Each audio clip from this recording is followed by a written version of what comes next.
இந்திய தியானத்துக்கான தலைப்பு my portion. தேவன் நம்முடைய பங்காய் இருக்க வேண்டும். சங்கீதக்காரன் 119 சங்கீதம் 5 சொல்கிறார்,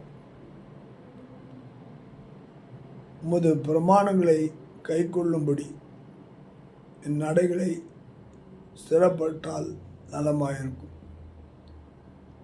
தேவன் நமக்கு பங்காய் இருக்க வேண்டும் என்றால் தேவனுடைய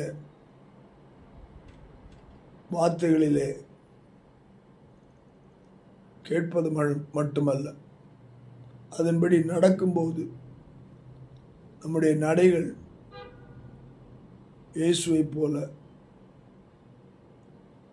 ஸ்திரமுள்ளதாகவும் நலமுள்ளதாகவும் இருக்கும். இயேசு தேவனுடைய சித்தத்தில் நடந்தார். இயேசு சொன்னதை தேவன் சொன்னதுதான் என்று சொல்லி மக்களுக்கு பலத்தோடும் திடத்தோடும் சொன்னார்.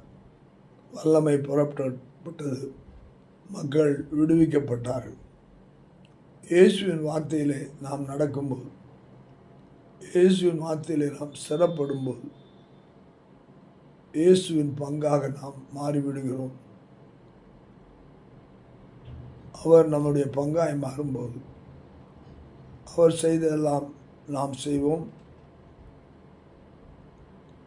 அவர் செய்ய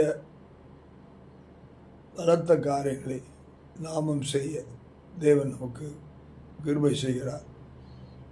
கர்த்தருடைய பங்காய் மாறுவோம். கர்த்தருடைய பிரமாணங்களை கைக்கொள்வோம். நாம் ஸ்திரப்படுவோம். கர்த்தர் நம்மை ஆசீர்வதிப்பாராக. ஆமென்.